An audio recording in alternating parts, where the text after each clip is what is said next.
మీ car EMI కట్టలేకపోతున్నారా? మీ car EMI మేము కడతాం. ఈ నెంబర్కి కాల్ చేయండి. నమస్తే, వెల్కమ్ టు సుమన్ టీవీ. నేను మీ Suman TV Usha.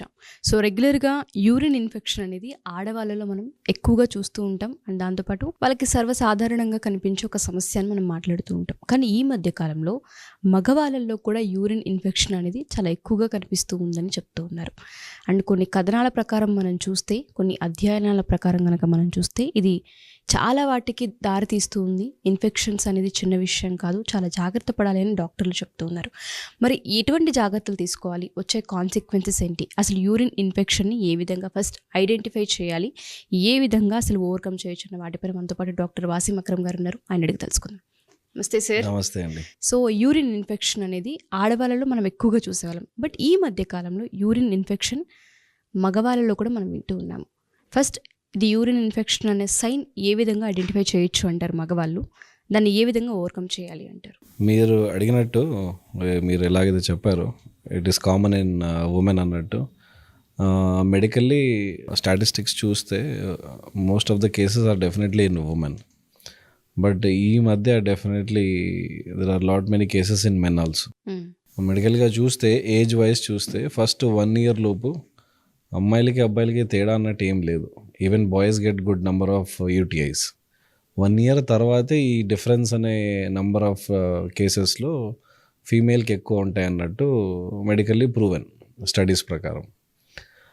One of the main reason is urinary tract ఏదైతే డిస్టెన్స్ ఉంటుందో, for women it is much shorter.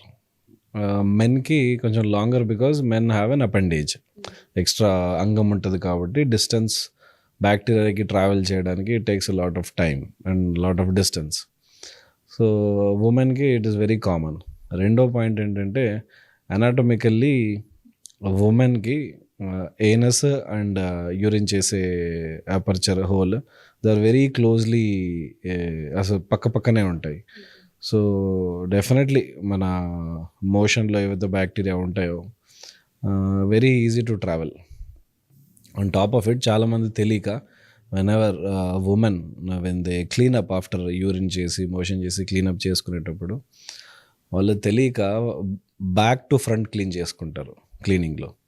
So definitely వెనకలో ఉన్న బ్యాక్టీరియాని మనమే తెచ్చి ముందు వదులుతున్నాం. సో ఇలాంటి చిన్న చిన్న హైజీనిక్ పాయింట్స్, ఆల్దో వాళ్ళు నీట్గా ఉంటారు, but lack of knowledge how to clean అనేది తెలియక, సో దీనివల్ల కామన్గా అవుతుంటాయి ఇన్ఫెక్షన్స్. సో ఇలా మల్టిపుల్ రీజన్స్ ఉన్నాయి. ఇంకోటి ఏంటంటే, women especially countries like India, developing కంట్రీస్లో అడిక్వేట్గా వాష్రూమ్స్ లేకపోయినందున, స్కూల్ కిడ్స్కి వాష్రూమ్ సరిగ్గా లేదు, నీట్గా లేదని చెప్పి వాళ్ళకే వెళ్ళాలనిపించక యూరిన్ ఆపుకోవడము, ఇంటికి పోయేంత వరకు వెయిట్ చేస్తానని చేసుకోవడము. అబ్బాయిలకి ఏముంది, మనకి ట్రెడిషనల్లీ ఇన్ని సంవత్సరాల నుంచి చూస్తున్నాము, ఎక్కడ చూసినా రోడ్డు పైన స్టార్ట్ అయిపోతుంది. వచ్చిందనంటే వాష్రూమ్స్ ఉన్నా లేకపోయినా, ఆల్దో చాలా వాష్రూమ్స్ ఉన్నా వాష్రూమ్ కోసం ఎవరు వెయిట్ చేయట్లే, ఎక్కడ పడితే అక్కడ స్టార్ట్ అయిపోతారు. ఆ scope definitely for the other sex లేదు, ఉమెన్కి లేదు. పాపం they either have to wait for a good washroom or ఇంటికి వెళ్ళాలి. సో యూరిన్ రిటెన్షన్ చేసినందుకు, అంతసేపు ఆపుకున్నందుకు కూడా యూరిన్ ఇన్ఫెక్షన్స్ అయ్యే ఛాన్సెస్ చాలా ఎక్కువ ఉన్నాయి. హయ్యర్ పర్సంటేజ్ దానివల్లే ఉన్నాయి. ఇంకో పర్సంటేజ్ కాన్స్టిపేషన్ కూడా, మోషన్ సరిగ్గా రాని వాళ్ళకి కూడా యూరిన్ ఇన్ఫెక్షన్ ట్రిగర్ అవుతుంది. ఈ మధ్య కాలంలో టీనేజ్ బాయ్స్లో, అడోలసెంట్స్లో, అబ్బాయిల్లో కూడా డెఫినెట్లీ చాలా పెరిగింది urine infection. Main reason could be unhealthy sex practices. ఇప్పుడు definitely sex is part of life.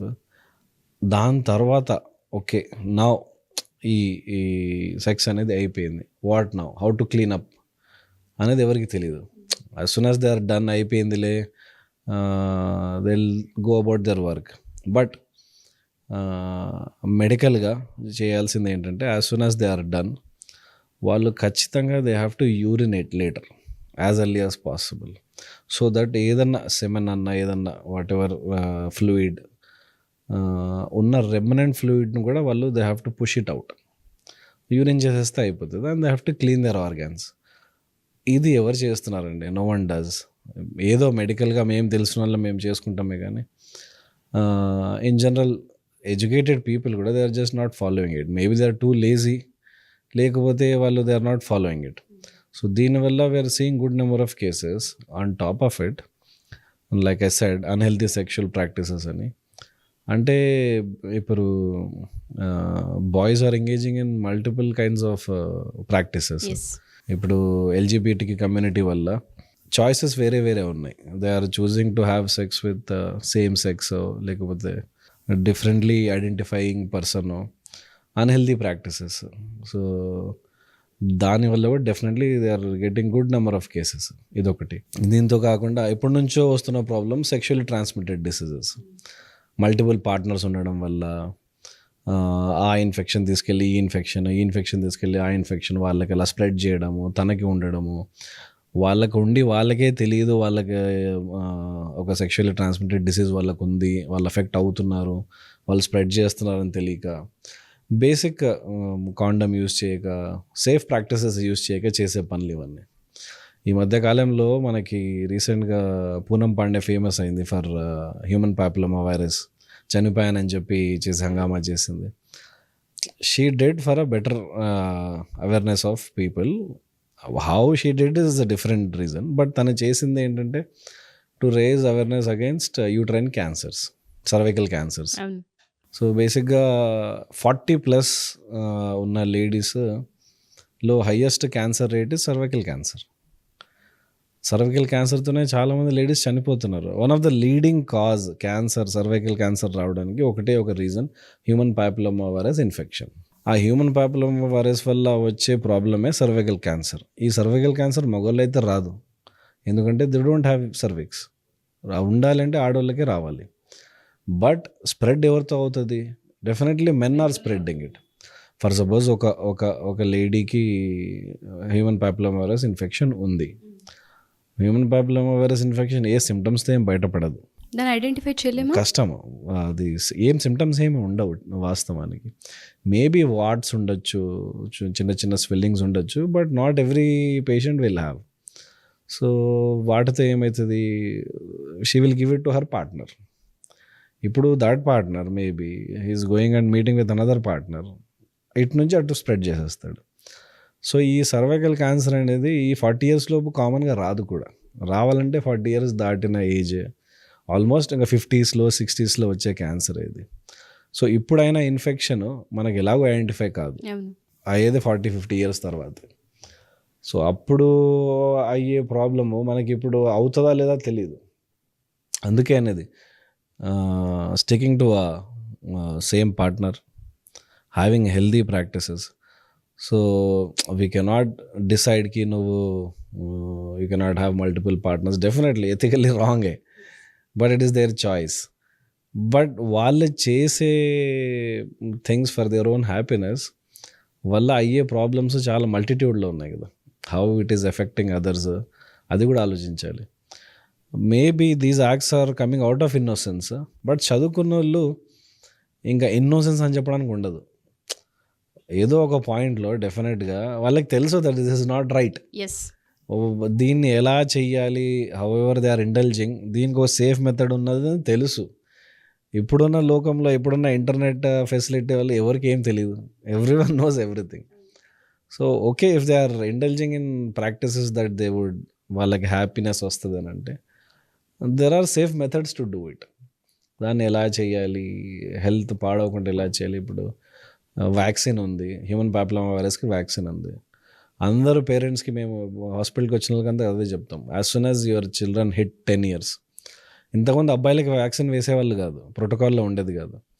ఇప్పుడు వీఆర్ మేకింగ్ షూర్ అబ్బాయిలకు కూడా వేసేస్తాము, so that they will not pass it on to their partners. వాళ్ళు spread చేయకూడదని. వాళ్ళు వ్యాక్సినేట్ అయిపోయి వాళ్ళు ఇన్ఫెక్ట్ అవ్వకపోతే వాళ్ళు, ఇప్పుడు ఫర్ సపోజ్ వాళ్ళ పార్ట్నర్ ఇన్ఫెక్ట్ అయి ఉంది, వాళ్ళ పార్ట్నర్ తనకిచ్చింది, తనకు ఆల్రెడీ ఇమ్యునైజ్డ్ కాబట్టి వాడు ఇన్ఫెక్ట్ అవ్వడు, వాడు మళ్ళీ రేపొద్దున వేరే పార్ట్నర్ కూడా ఇవ్వడానికి ఉండదు. సో ఇంతకుముందు ఓన్లీ అమ్మాయిలకి ఇచ్చేవాళ్ళము, ఇప్పుడు నౌ వీఆర్ మేకింగ్ షూర్ అబ్బాయిలకు కూడా వేసేయాలి. సో ఇలాంటి చాలా మనకి ఫెసిలిటీస్ ఉన్నాయి. ఇంతకుముందు ఉండేది కాదు హెచ్పివి వ్యాక్సిన్, ఇప్పుడు ఉంది. Lot of women are actually dying of cervical cancer. ఇప్పుడు మనకు ఒక ఆప్షన్ ఉంది టు ప్రివెంట్ ఇట్, అంటే వై నాట్, ఎందుకు యూజ్ చేయకూడదు? సో దట్ ఈస్ వాట్ తను పూనం పాండే చేయాల్సిన, తను అది చేద్దాం అనుకోయింది. But definitely whatever way she has chosen క్వశ్చనబులే.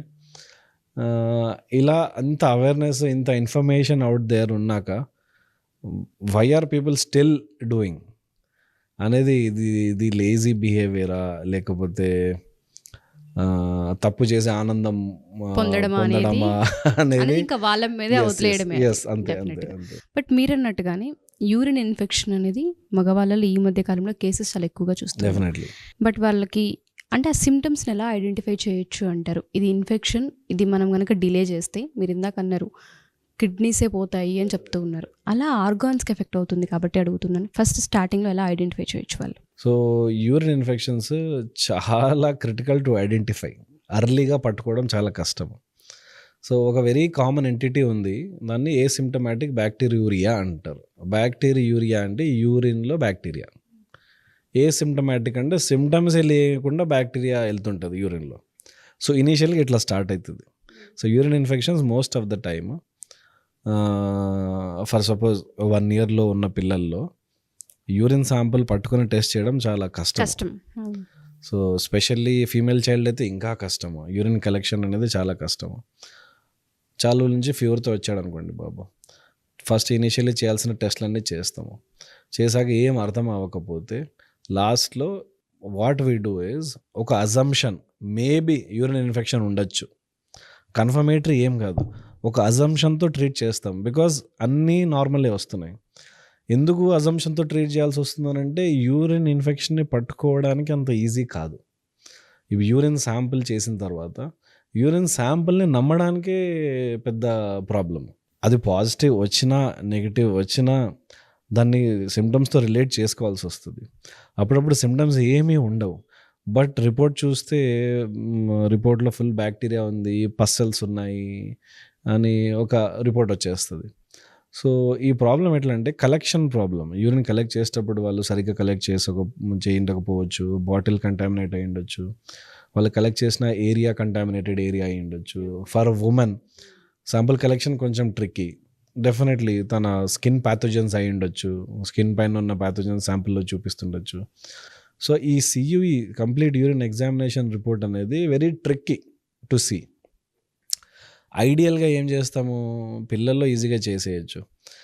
సూప్రాప్యూబిక్ aspiration అని అంటారు. ఏం చేస్తారంటే ఎగ్జాక్ట్ బ్లాడర్ ఎక్కడుందో పొట్టపైన పాల్పేట్ చేసి నీడిల్ వేసి శాంపుల్ తీసేసుకుంటారు బ్లాడర్లోంచే. అది బెస్ట్ శాంపుల్ చేయడానికి. ఏంటంటే వినడానికి పేరెంట్స్కైనా పేషెంట్స్కైనా భయం వేస్తుంది, బ్లాడర్లోకి నీడిల్ వేయడం ఏంది అని. కానీ అది వాస్తవానికి it's the best type of test. అందులో పాజిటివ్ వస్తే డెఫినెట్లీ యూరిన్ ఇన్ఫెక్షన్ ఉందని. ఇది కాకుండా వాస్తవానికి సిమ్టమ్స్ ఒక టైం పీరియడ్ తర్వాతే వస్తాయి. ఆల్రెడీ యూరిన్లో బ్యాక్టీరియా ఉన్నా బయటపడడానికి కొంచెం టైం పడుతుంది. వేరే వైరల్ ఫీవర్స్ లాగా, లంగ్ ఇన్ఫెక్షన్ లాగా, జలుబు లాగా ఇట్లా ఒట్టిగానే బయటపడదు. సో స్టార్టింగ్ పొట్టనొప్పి స్టార్ట్ అవ్వచ్చు, యూరిన్ చేసేటప్పుడు మంట ఉండొచ్చు. పెద్దవాళ్ళకు కూడా సేమ్. పిల్లలైతే చెప్పరు, పెద్దోళ్ళు అయితే ఫీల్ అవుతారు మంటగా. సో అప్పుడప్పుడు స్టార్టింగ్లో ఏమవుతుందంటే వాళ్ళని వాళ్ళు కన్సోల్ చేసుకుంటారు. మంటగా ఉంది అంటే వాళ్ళే చెప్పుకుంటారు, ఏమో నీళ్ళు తక్కువ తాగానేమో, వేడి చేసిందేమో, గుడ్లు ఎక్కువ తిన్నానేమో, నాన్ వెజ్ ఎక్కువ తిన్నానేమో. ఒక 1 week వరకు వాళ్ళనే సంతోషపెట్టుకుంటారు. ఓహో నాకు ఇందుకు ఉందిలే, మజ్జిగ తాగుతా, నీళ్ళు తాగుతా. సో పెద్దోళ్ళు ఇలా చేస్తారు. చిన్న పిల్లలు ఎక్స్ప్రెస్ చేయలేరు యూరిన్ చేసేటప్పుడు మంట. మదర్కి అర్థమయ్యేలోపే కొన్ని రోజులు పడుతుంది. వాడు యూరిన్ చేసేటప్పుడు ఏడుస్తున్నాడు సార్ అని చెప్పి ఆ కంప్లైంట్తో. సో బర్నింగ్ యూరిన్ చేసేటప్పుడు డెఫినెట్లీ ఉంటుంది, పెయిన్ ఉంటుంది. Before urine or after urine ఈ సిమ్టమ్ ఉంటుంది. పొట్ట నొప్పి, వామిటింగ్స్, ఫీవర్. ఇవి classic urinary tract infection symptoms. Vomitings ఉన్నాయి, ఫీవర్ వస్తుంది, ఫీవర్ బాగా వణుకుతో రావడము, ఒకే టైం పీరియడ్లో రావడం, ఈవినింగ్ టైమ్స్లో రావడము, యూరిన్ మంటతో రావడము, అప్పుడప్పుడు స్మెల్ రావడము, యూరిన్ కలర్ మారడము, బాగా హై కలర్డ్ యూరిన్ రావడం, ఎల్లోయిష్గా రావడము, అప్పుడప్పుడు నురుగులాగా రావడము, ఇవన్నీ యూరిన్ ఇన్ఫెక్షన్ సైన్స్. అప్పుడప్పుడు ఇవి బయటపడడానికి టేక్ సమ్ టైం. చాలా సటిల్ సైన్స్ ఉంటాయి, చిన్న సైన్స్ ఏవైతే మనం ఐడెంటిఫై చేయలేమో. లైక్ ఐ సైడ్ అప్పుడప్పుడు పేషెంట్లు తను సైలెంట్గా పోనీలే నాకు వేడి చేసిందేమో అని చెప్పి అలా లైట్ తీసుకుంటారు. బట్ వాస్తవానికి any discomfort in passing urine has to be addressed. At least ఒక చిన్న checkup, physician checkup, only to understand okay urine ఇన్ఫెక్షన్తో తను సఫర్ అవ్వట్లేదు అన్నట్టు క్లారిటీ రావడానికి. అంటే అవాయిడ్ చేయడం ఇస్ డెఫినెట్లీ నాట్ రైట్. ఎందుకనంటే లాంగ్ టర్మ్లో యూరిన్ ఇన్ఫెక్షన్స్, లాంగ్ టర్మ్లో కాకపోయినా ఫ్రీక్వెంట్గా అవుతూ ఉన్నాయి. ఫ్రీక్వెంట్గా యూరిన్ ఇన్ఫెక్షన్స్ అవుతున్నాయంటే డెఫినెట్లీ తన మార్ఫాలజీలో ఏదైతే యూరినరీ ట్రాక్ట్ మొత్తం సిస్టమ్ ఉందో ఎక్కడో పొరపాటు ఉంది. మన యూరినరీ సిస్టమ్ ఎంత బాగుంటుందంటే ఓన్లీ వన్ వే డైరెక్షనే పోతుంది మొత్తం. యూరిన్ కిడ్నీస్లో ఫామ్ అయింది, పెల్విస్లో కనెక్ట్ అయ్యి డైరెక్ట్ బ్లాడర్లోకి వచ్చి బ్లాడర్ నుంచి యూరేటర్ నుంచి బయటికి రావడం అనేది వన్ వే, రిటర్న్ వే ఉండదు. ఊరికొరికి యూరిన్ ఇన్ఫెక్షన్స్ అవుతున్నాయి అని అంటే డెఫినెట్లీ కొంచెం యూరిన్ ఉండిపోతుంది లోపలే, ఆర్ పైకి వెనకలికి వెళ్తుంది, రిట్రోగ్రేడ్ ట్రావెల్ అంటారు, వెనక్కి వెళ్తుంది యూరిన్. సో రిపీటెడ్ ఇన్ఫెక్షన్స్ ఎవరికైనా అవుతున్నాయి అని అంటే డెఫినెట్లీ తన మార్ఫాలజీ ఏదైతే ఫామ్ అవ్వాలో ఎక్కడొకటి పొరపాటు అయి ఉండొచ్చు. సో రిపీటెడ్గా ఊరికొరికి ఇన్ఫెక్షన్స్ వచ్చిన వాళ్ళు లైట్ తీసుకోకూడదు, కన్సల్ట్ అవ్వాలి, చూపించుకోవాలి, యూరాలజిస్ట్కి చూపించుకోవాలి, వాళ్ళకి ఎందుకు రిపీటెడ్గా వస్తున్నాయి. Second important factor where repeated వస్తాయి, స్టోన్స్ ఉన్న వాళ్ళు లైట్ తీసుకుంటారు, నీళ్ళు తాగితే పోతాయిలే, హెర్బల్ మెడిసిన్ తిందాంలే, యునాని మెడిసిన్ తిందాంలే. ఒక సైజ్ ఉంటుంది, ఒక సైజ్ తర్వాత డెఫినెట్లీ సర్జికల్ మేనేజ్మెంట్ అవన్నీ తీపించుకోవాలి, అవన్నీ ఉంటాయి. సర్టన్ సైజ్ ఇంత 9mm ఉంది, 9mm కన్నా తక్కువ ఉంది, క్రిస్టల్ షార్ప్గా ఉంది, స్టోన్ షార్ప్గా ఉంది, డ్యామేజ్ చేయొచ్చు. అలాంటి ఫైండింగ్స్ కనుక్కోవాలి ఫస్ట్. డాక్టర్ని అడగాలి సజెషన్, సార్ ఇది డెఫినెట్లీ మందు వాడితే తగ్గుతుందా లేకపోతే సర్జరికల్ రిమూవల్. ఈ మధ్య వితౌట్ కట్ కూడా తీసేస్తారు స్టోన్స్, లేజర్ థెరపీ చేసి తీసేస్తున్నారు. ఒకటి స్టోన్స్ అయినా అయి ఉండొచ్చు. ఈ రెండు రీజన్స్ కాదు ఊరికొరికే అవుతున్నాయి అని definitely we have to look in to his habits. Urine ఊరికొరికే ఆపుకుంటున్నాడా, వచ్చినా వెళ్ళట్లేదా, పనిలో బిజీ అయిపోతున్నాడా, స్ట్రెస్ అయిపోతున్నాడా, నీళ్ళు సరిగ్గా తాగట్లేదా, హైడ్రేషన్ సరిగ్గా లేదా, ఇదొకటి ఇంపార్టెంట్ ఫ్యాక్టర్. ఇంకా last important factor sexual practices. ఎలా సెక్షువల్ ప్రాక్టీసెస్ ఎలా ఉన్నాయి, వాట్ ఈస్ హిస్ ప్రిఫరెన్స్, ఏం చేస్తున్నాడు, సో సేఫ్ మెథడ్స్ ఏమైనా యూజ్ చేస్తున్నాడా లేదా, ఎవరితో కలుస్తున్నాడు, ఈజీ గోయింగ్ టు బ్రాతల్స్ ఆఫన్, ఇవన్నీ డెఫినెట్లీ కనుక్కోవాలి. సో ఈ యూరిన్ ఇన్ఫెక్షన్ ట్రీట్ చేయడం పెద్ద ప్రాబ్లం ఏం కాదు. ఈ రిపీటెడ్ యూరిన్ ఇన్ఫెక్షన్స్ వల్ల ఏమవుతుందంటే లైక్ అసెడ్ రిట్రోగ్రేడ్ పైనకి ఇన్ఫెక్షన్ పాకుతున్నప్పుడు ఏదో ఒక రోజు కిడ్నీ వరకు రీచ్ అవుతుంది. కిడ్నీకి రీచ్ అయినప్పుడు మెల్లగా పైలోనెఫ్రైటిస్ అని అంటారు. కిడ్నీ ఇన్ఫెక్ట్ అయినప్పుడు పైలోనెఫ్రైటిస్, మల్టిపుల్ ఎపిసోడ్స్ పైలోనెఫ్రైటిస్ అయినప్పుడు కిడ్నీ ఫంక్షనింగే పాడవుతుంది. ఇలా లాంగ్ టర్మ్లో కిడ్నీ ఫంక్షనింగ్ పాడవుతున్న వాళ్ళకి definitely they will end up having renal failure, kidneys పాడవడము, డయాలసిస్కి వెళ్ళిపోవడము. ఎంతోమంది పేషెంట్స్ ఫర్ సపోజ్ ఒక బెడ్ రిడన్ పేషెంట్ ఉన్నారు అనుకోండి, చాలా కాలం నుంచి ఇంట్లోనే బెడ్లోనే ఉన్నాడు. Most of the bedridden patients they end up in ICUs లాస్ట్కి and they die because of urosepsis. వాళ్ళకి ప్రాబ్లం వేరే ఉండింటుంది, హార్ట్ అటాక్కో పరాలసిస్కో దేనికో బెడ్ రిడన్లో ఉంటారు, బెడ్ రెస్ట్లో ఉంటారు. మొబిలిటీ లేనందున, లేకపోతే సెన్సేషన్స్ లేనందున, లేకపోతే వాళ్ళు ఇమ్మొబైల్ ఉండడం వలన, ఇంట్లో వాళ్ళు కేర్ టేకర్స్ బిజీ ఉండడం వల్ల యూరిన్ వచ్చినప్పుడు చెప్పలేరు, ఎవరెవరు తీసుకెళ్ళాలని చెప్పి వెయిట్ చేయడము, లేకపోతే వాళ్ళు బెడ్లోనే చేసుకోవడము, లేకపోతే కేర్ టేకర్స్ ఏమో చెప్పేలోపు చేసేస్తున్నాడు అని చెప్పి ఫోలీస్ క్యాథెటర్ పైప్ పెట్టియడము, దానివల్ల వాళ్ళకి ఇన్ఫెక్షన్స్ అవుతూ ఉంటాయి. So most of the bedridden patients హాస్పిటల్కి మళ్ళీ వస్తున్నారు, వాళ్ళు ఎండప్ అవుతున్నారంటే అందులో యూరిన్ ఇన్ఫెక్షన్ అనేది చాలా కామన్ రీజన్. ఆ ఇన్ఫెక్షన్ సెప్సిస్ అయ్యి బ్లడ్లోకి పాకి సెప్టిక్ షాక్తోనే చనిపోతారు చాలామంది. సో టైంకి యూరిన్ వచ్చినప్పుడు యూరిన్ సెన్సేషన్ వచ్చింది అని అంటే చేసేయాలి, బ్లాడర్ ఫుల్ ఉంది యూరిన్ చేసేయాలి. వాస్తవానికి డేలో మినిమం మోర్ దాన్ 4 times వస్తుందండి అందరికీ యూరిన్ అనేది. మంచిగా నీళ్ళు తాగుతున్నారు, హ్యాపీగా ఉన్నారు అని అంటే కామన్గా మోర్ దాన్ 4 times చేస్తున్నారంటేనే రైట్. పిల్లలు మేమే మదర్కి చెప్పి పంపుతాం, డిహైడ్రేషన్ ఉండకూడదు అని అంటే ఎలా కనుక్కోవాల్సి అంటే more than 4-5 times a day మీ వాడు మంచి క్వాంటిటీ యూరిన్ గుడ్ కలర్ చేస్తున్నాడు అంటే డోంట్ వరీ, భయపడాల్సిన అవసరం లే. అంటే పిల్లల్లో దట్ ఇండికేట్స్ ఫీడింగ్ స్టేటస్ బాగుంది, పాలు సరిగ్గా వెళ్తున్నాయంటే వాడికి హైడ్రేషన్ బాగుంది కాబట్టి యూరిన్ బాగా చేస్తున్నాడు. సిమిలర్లీ ఇన్ అడల్ట్స్ మీరు తిన్న ఫుడ్ తినకపోయినా మీరు ఒక 4-5 టైమ్స్ డైలీ యూరిన్ చేస్తున్నారు డే మొత్తంలో అంటే మీ బాడీలో నీళ్ళు బాగున్నాయి, మీరు బాగా తాగుతున్నారని. సో ఇదొక బేసిక్. అంటే 4-5 టైమ్స్ కూడా హై కలర్డ్ కాదు, normal colour urine without any problem వస్తుంది అని అంటే definite it's a very good sign. Urine infection వాళ్ళకి చాలామందికి యూరినరీ హెజిటేషన్ ఉంటుంది. యూరినరీ హెజిటేషన్ అంటే చీటికి మాటికి యూరిన్ రావడము, ఫ్రీక్వెన్సీ పెరిగిపోతుంది. ప్రతి అరగంటకి యూరిన్ ఫీలింగ్ వస్తుంది. వెళ్తారు, డెఫినెట్లీ వస్తుంది, బట్ డ్రాప్స్ రావడము. సో ఇది కూడా డెఫినెట్లీ ఒక ప్రాబ్లము. అండ్ కొంతమంది కొంచెం సైకలాజికల్ పేషెంట్స్ ఉంటారు, వాళ్ళకి మొత్తము యాంగ్జైటీ ఉండి frequent urination, frequent motion, irritable bowel వాళ్ళు ఉన్న వాళ్ళకి దే ఫేస్ దిస్ ప్రాబ్లం. వాళ్ళ యూరిన్ ఇన్ఫెక్షన్ ఏమి ఉండదు కానీ వాళ్ళ ఫ్రీక్వెన్సీ ఘోరంగా పెరిగిపోతుంది. ఎవ్రీ హాఫ్ అన్ అవర్కి ఒకసారి యూరిన్కో మోషన్కో వెళ్తూ ఉంటారు. So that is a different reason. అది కూడా కనుక్కోవడానికి ఇఫ్ ద కన్సల్టెడ్ డాక్టర్ వాళ్ళ సిమ్టమ్స్ ఏంటి, వాళ్ళ టెస్ట్ ఏంటి, వాళ్ళ మెంటల్ స్టేటస్ ఎలా ఉంది, వాళ్ళు నీళ్ళు తాగుతున్నారా లేదా, వాళ్ళ డే టు డే యాక్టివిటీ ఎలా ఉంది, వాళ్ళ డైలీ లైఫ్ ఎలా ఉంది, వాళ్ళ ప్రాక్టీసెస్ ఎలా ఉన్నాయి, ఇవన్నీ చూసి యూరిన్ ఇన్ఫెక్షనా కాదా వేరే ప్రాబ్లమో ఫైండ్ అవుట్ చేయొచ్చు. స్పెషల్లీ ఇప్పుడు మనం చెప్పే పాయింట్లో ఏంటంటే బెడ్ రిడన్ పేషెంట్స్. ఎవరన్నా మన చూసే వ్యూవర్స్ వాళ్ళ ఇంట్లో బెడ్ రిడన్ పేషెంట్స్ ఉన్నారు అంటే యూరిన్ ఇన్ఫెక్షన్ గురించి చాలా ఆలోచించాలి. వాళ్ళ స్పెషల్ కేర్ తీసుకోవాల్సింది కూడా యూరిన్. ఎవ్రీ 2-3 అవర్స్కి ఆ బెడ్ రిడన్ పేషెంట్ని అడుగుతూ ఉండండి, యూరిన్ వస్తుందా, చేపియాలా, బెడ్ ప్యాన్ పెట్టి చేపియచ్చు. సో ఎందుకంటే most of them they lose their life because of urine infection. So చాలా పెద్ద సబ్జెక్ట్ అని అర్థమవుతుంది.